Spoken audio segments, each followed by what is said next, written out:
Hi, welcome back to Seen by Few. You're watching a YouTube video? What's that all about? Look, most people would tell you to like and subscribe. We just want you to watch, okay? Look, so, I'm Nick, here's Lance. So, that's good. So, thanks for watching. Say hi to your mother for me. That was amazing. It was like I was sitting right next to him. Holy shit, I loved you in Good Vibrations. Thanks, that's my favorite song too. That was...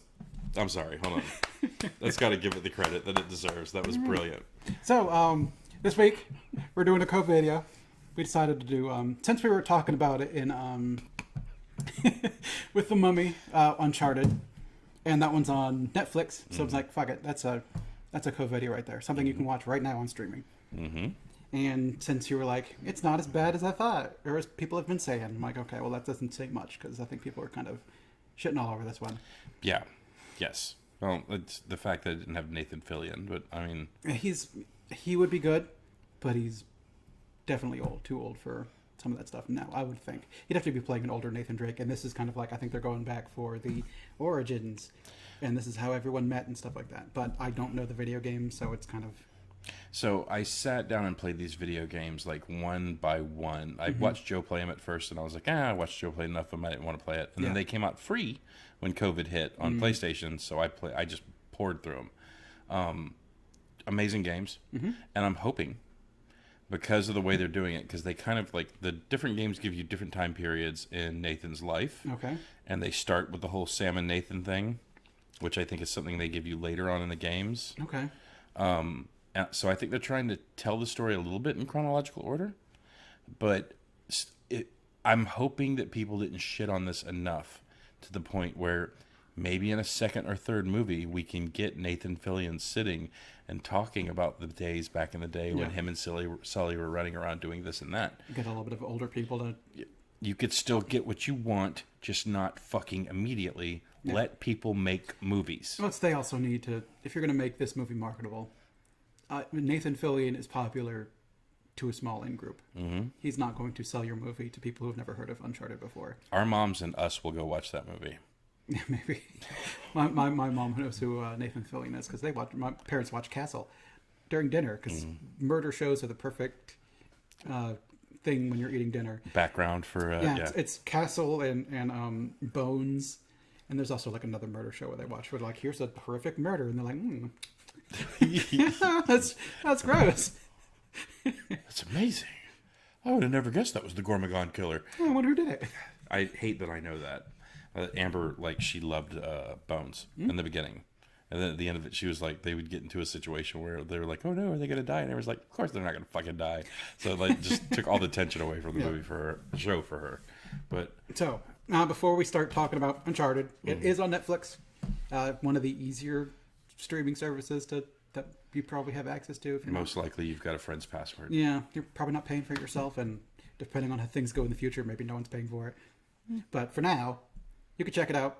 I think so Lance, if you were to give Uncharted a score from 0 to 10, what would you give Uncharted with Marky Mark, Sans Funky Bunch? Well, I really felt the vibrations on this one. They were pretty good. I feel it. I would give this movie, I'd say a 7. Yeah. I thoroughly enjoyed it. Will I watch it a lot? Probably not. There are parts that I will watch, but yeah, it's the magic of going in with low expectations. That definitely helps. Yeah, like going in with low expectations, and then like what I got was just a very enjoyable flick. So I think that's what ruins the movies the most for me is when I expect a lot out of them and they're just okay.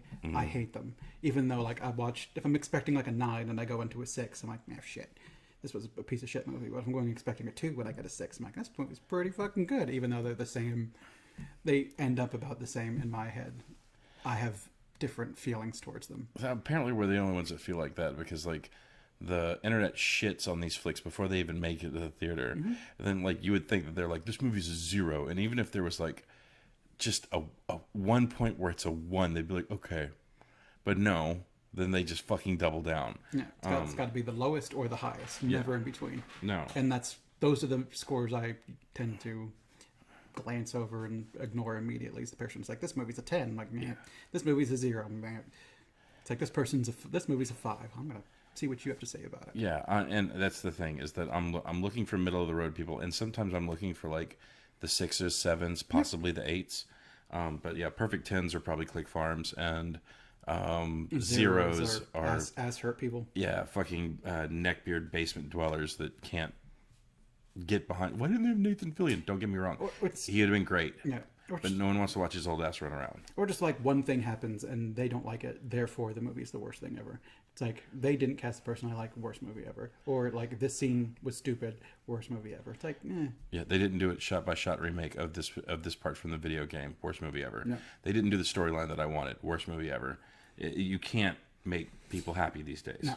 So Nick, yes. if you were to give this movie a 0 to 10, what would it be? I think I ended up settling on a 6. Oh, fucking the boys. Now I got to knock the camera off and shit. I got to run around the room and stuff. Hot damn. People are going to know that reference yet. Yeah, that's true. Good point. I'm just going to sit here and beam at the camera for the rest of the video. Because I nailed it. Finally. I fucking nailed it. Well, I was between 5 and 6.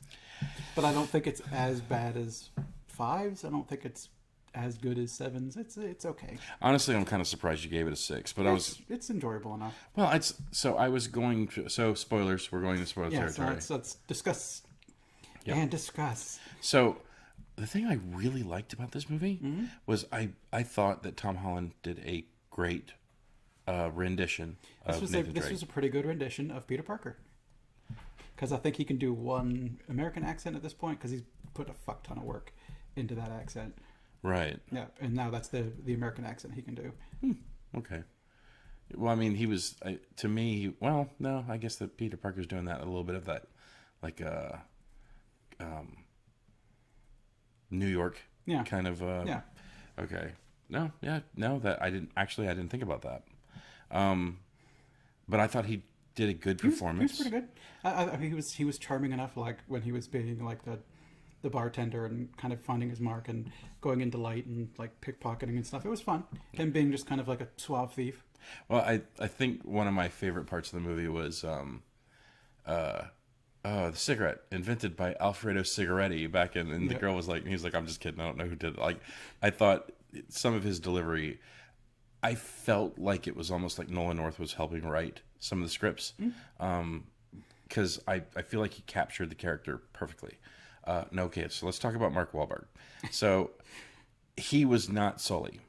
Yeah, okay, I don't. But yeah, he had a lot of Sully's lines, because Sully is manipulative, and Does he have a cat? I don't remember. Okay. I'm gonna guess that he does, but if that was something that happened in the games, I think I kind of glazed over that. Because like I said, I was trying to bust these out pretty fast. Yeah. Well, because they were only for free for a while on PlayStation, so I was like trying to get through them real fast. But I thought that part was adorable. It was funny. It's when he was going through the list of things he needed, like, and a cat, and eventually he's like, I got the cat. He's like, that's for you. It's like, I'm not going to take care of a cat. I'd be shitting all over my apartment. And then later on, you think the cat's okay? The guy on the phone, the guy in the app said that he was going to feed him, but I haven't heard anything from him yet. And he's like, I think it's adorable that you're worried about the cat. Yeah. And then just at the end stinger when he's like, I always go everywhere with Mr. Whiskers. Yeah. And I thought that part was, I loved that movie. I really did. And see, I'm guilty of this. And I know I'm in the beginning of it, I said some shit about, let people make movies, but I do feel that way. Mm-hmm. Let people put what they want on film. Don't shit on it instantly. Like, one of the things I want to talk to you about, like, as soon as She-Hulk is done, we need to do a video. Because I've been reading some of the stuff that's come out about that, and people aren't shitting all over I am fucking mad about that. Like, what they're doing to She-Hulk right now, it does not deserve the hate it's getting. Well, at this point in time, there's 3 episodes out, and I think of 8 or 9. I'm going to reserve. I like it so far, but I want to see the rest of it. And kind of, because right now it's going not really anywhere. It's just about She-Hulk. So I'm kind of starting to see if it's just going to be about She-Hulk, or are they going to, at the end, Marvel movie CGI fight it at the end, which if they do, that's going to fucking suck. Because WandaVision was good. and then we ended with a big stupid CGI Marvel fight, and I'm like, yeah. See, I was okay with it. I mean, but now it's just, it doesn't feel like WandaVision anymore. It feels like random ass Marvel movie. Well, so I think the best thing about WandaVision was it Sisyphus ship or something like that, or Yeah, the ship is Sisyphus, or not Sisyphus. But now you put Sisyphus in my head. Yeah, sorry, and I knew that wasn't it when I said it, but like I don't think Sisyphus is the guy that's rolling the rock up. yeah, that's constantly rolling the rock up the hill. Yeah.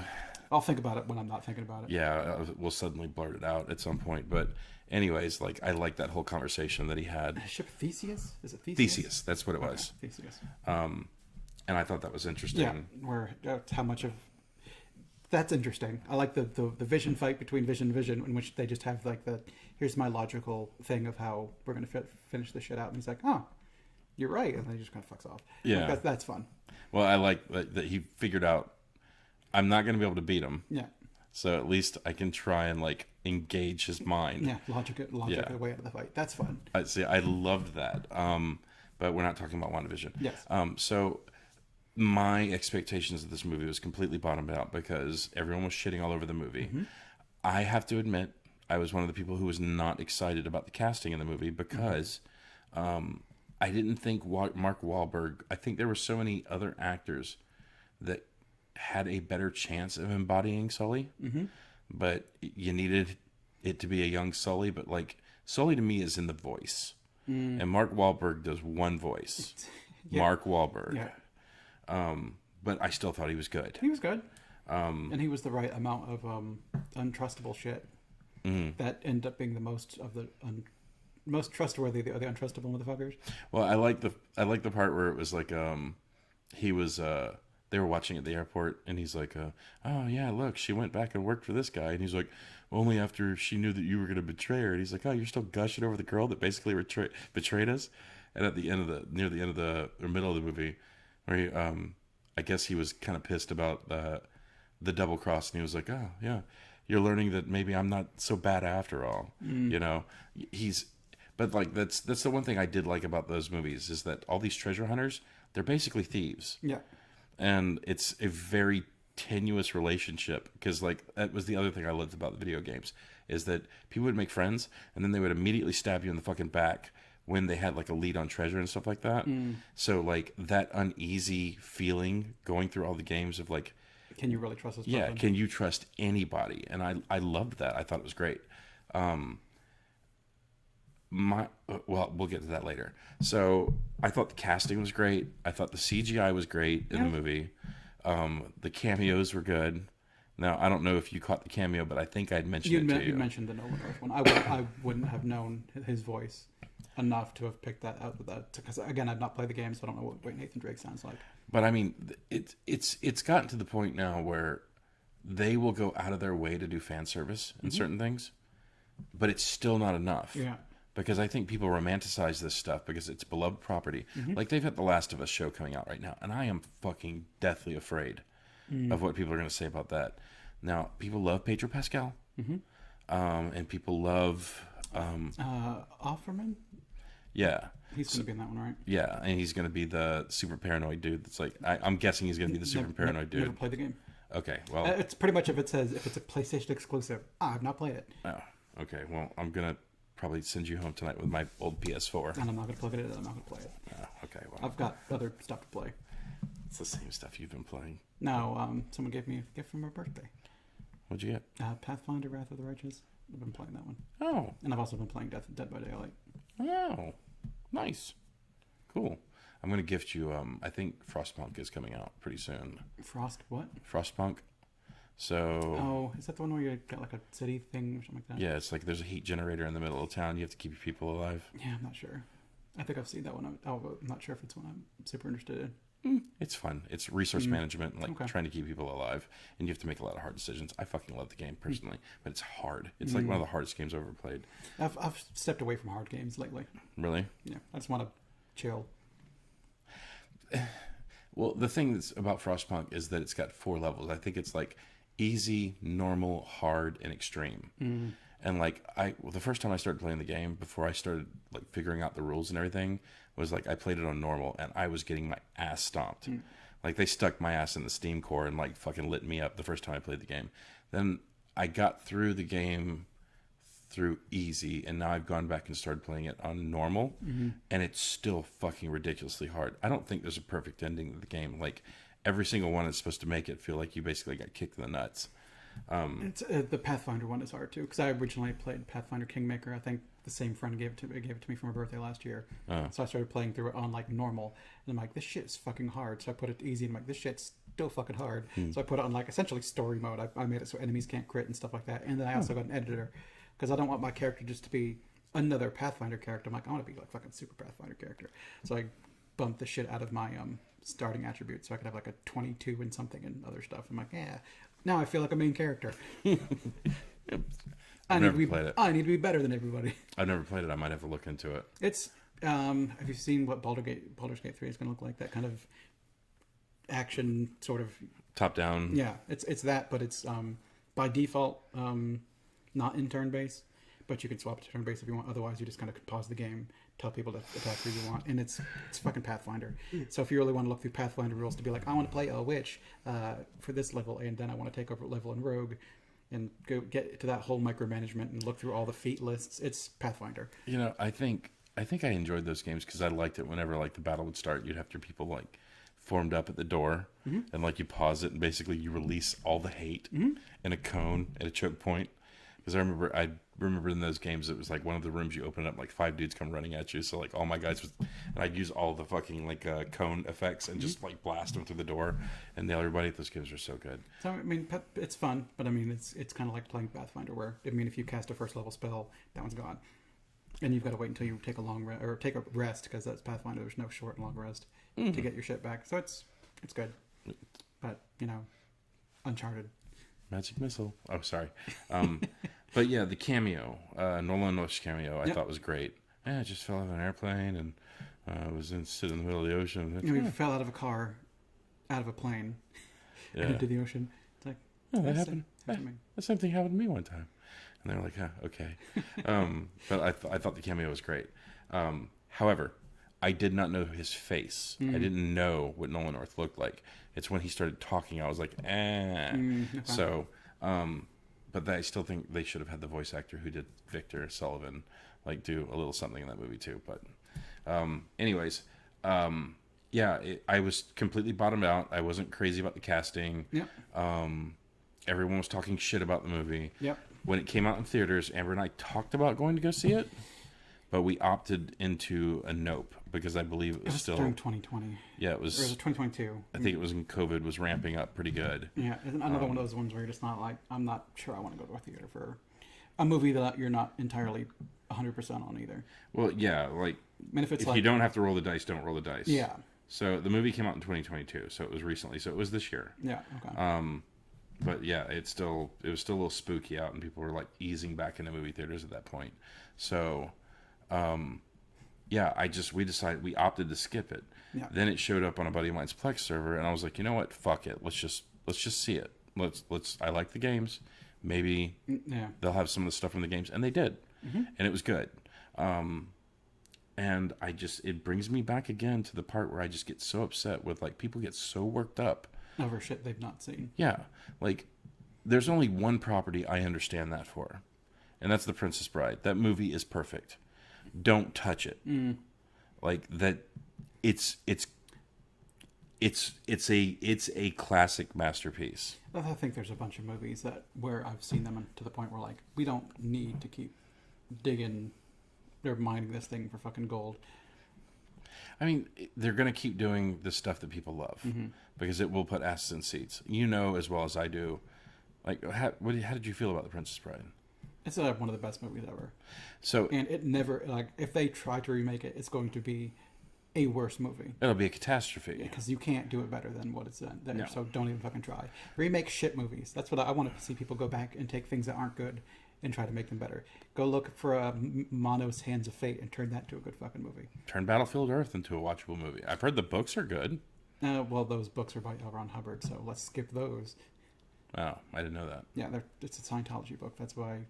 Battlefield Earth is a Scientology book? I think that's the Scientology book. That's why. I thought Dianetics was the Scientology book. But that's why Travolta was like one of his passion projects. So this is neither here nor there, just because we brought it up.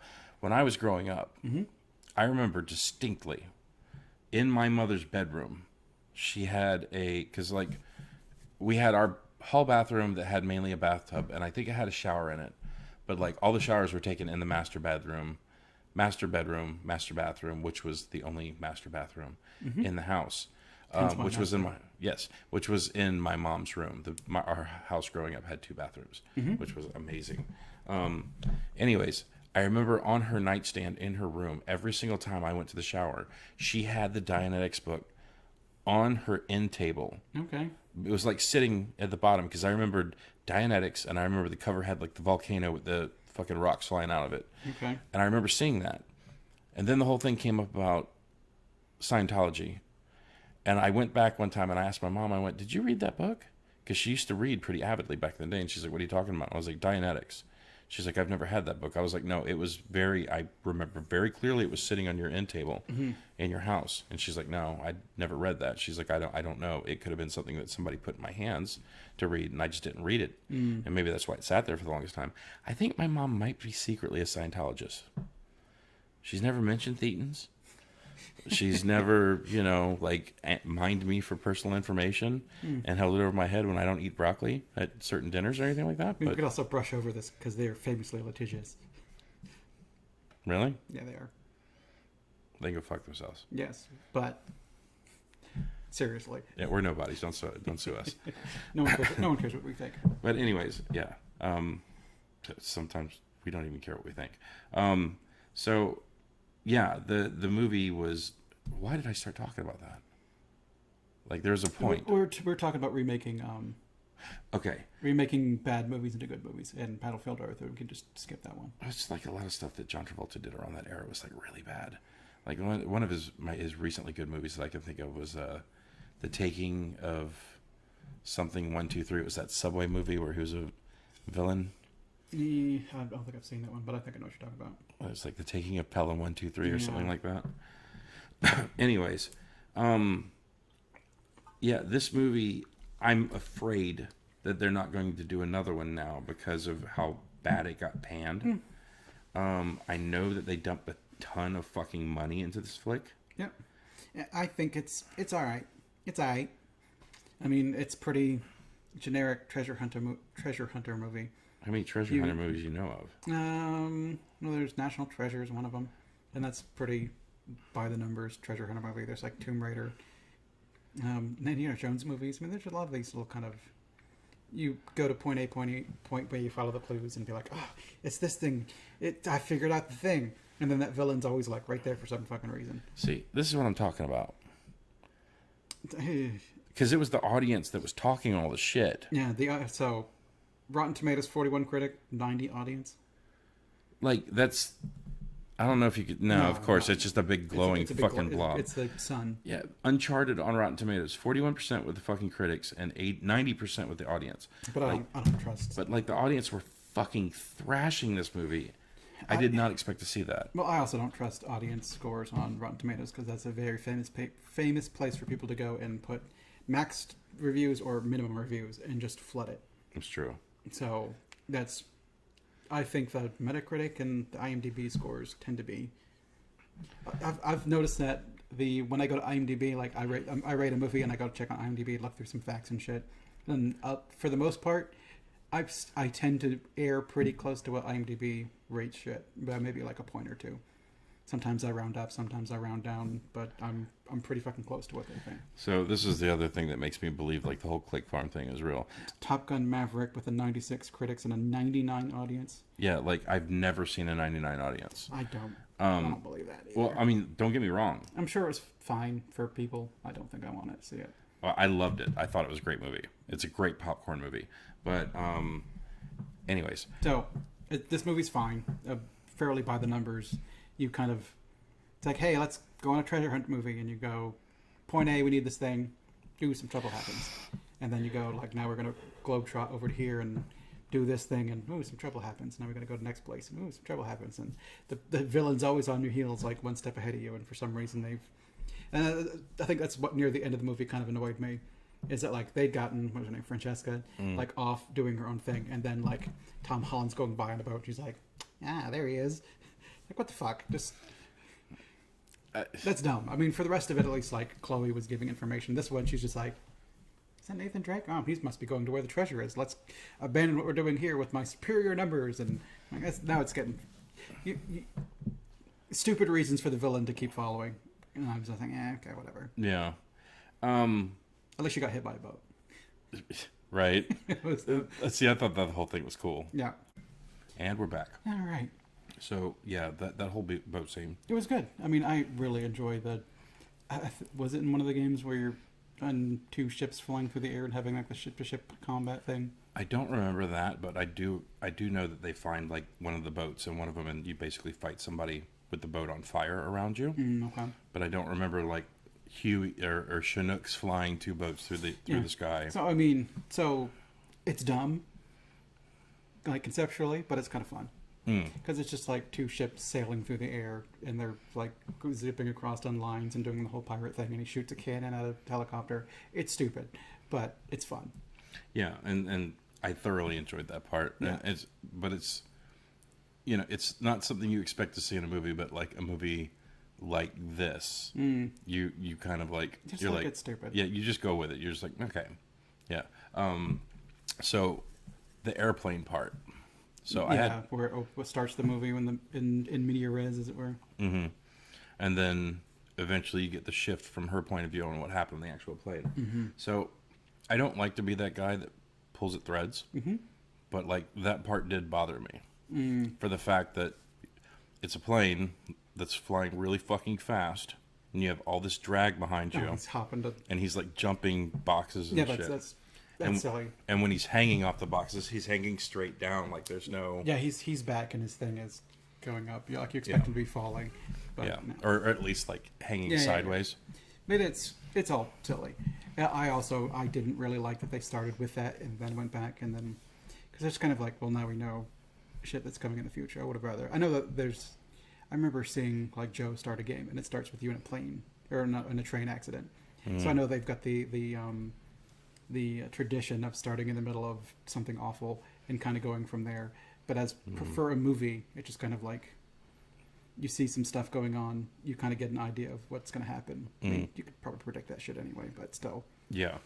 Well, it's just it's the ongoing catastrophe that is Nathan Drake's life.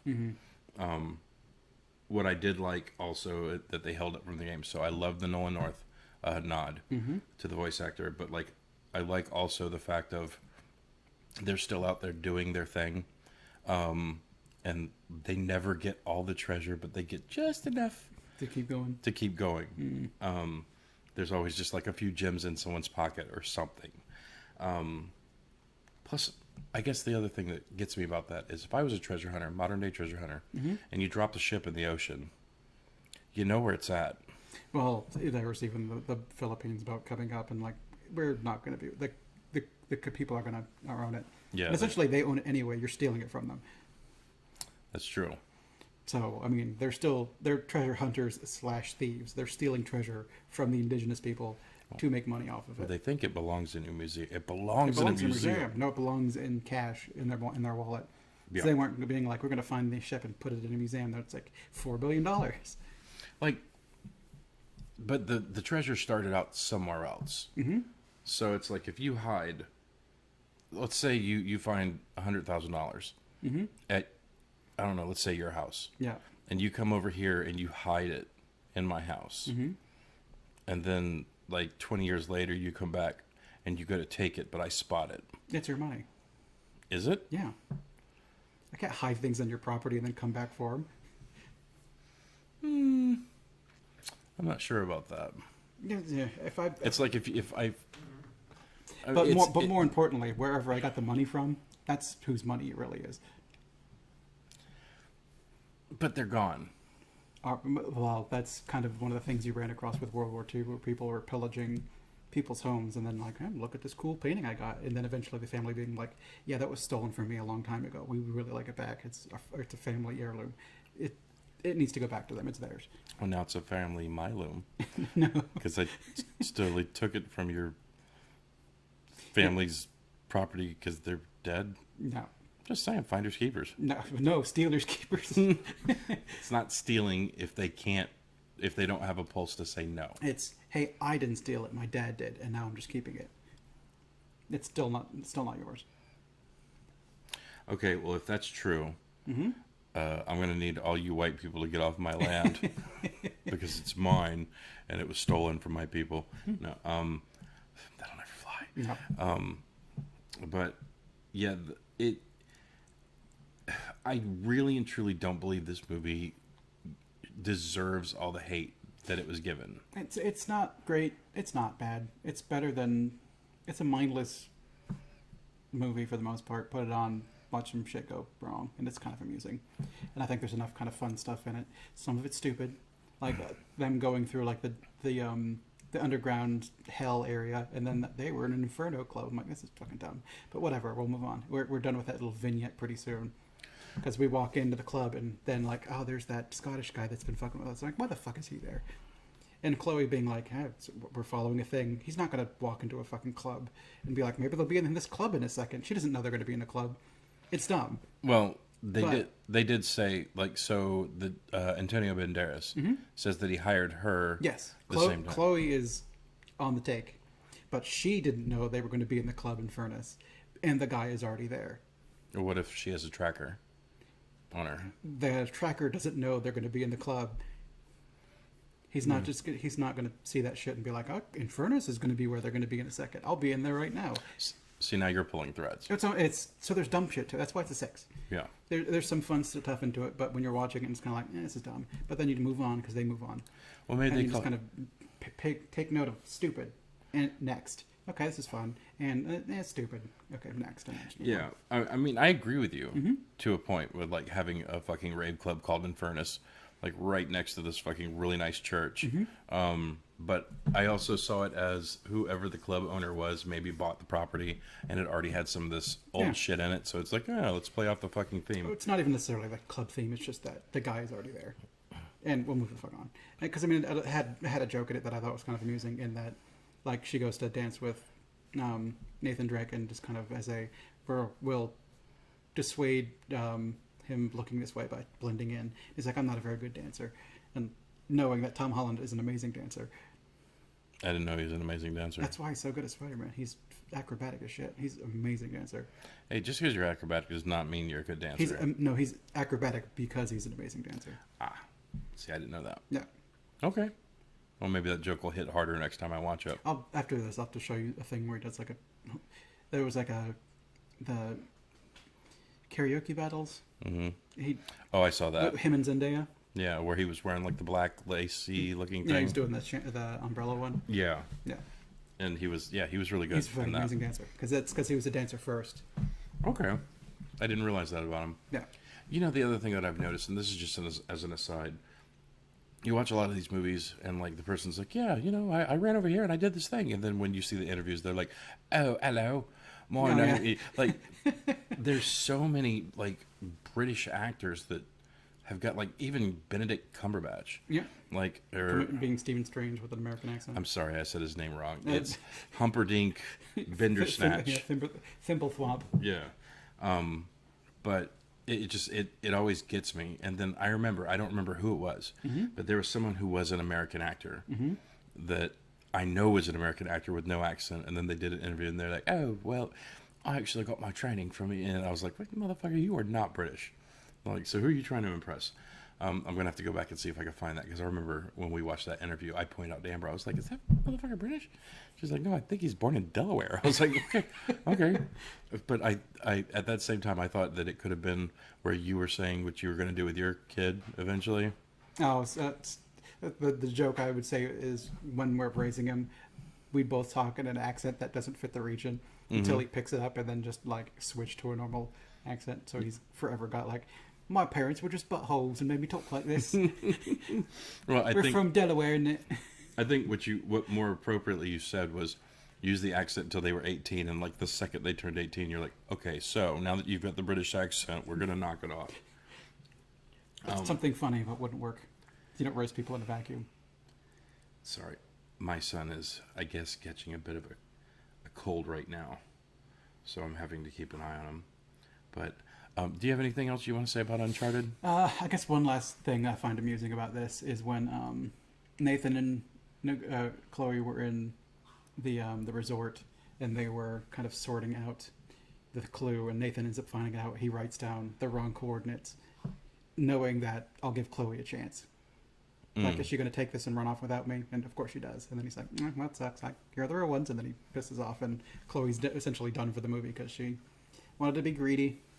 Yeah, well, she shows that she's untrustworthy multiple times, Oh, yeah. And that was the one thing that Sully did try and tell him. Mm-hmm. You know, it's like, okay, well, she keeps screwing you over, and you keep giving her chances. When are you going to learn? Mm-hmm. So, but you want to wrap this one up? Yeah, sorry, I've got kid aggro. And there's the devices letting him know. Yeah.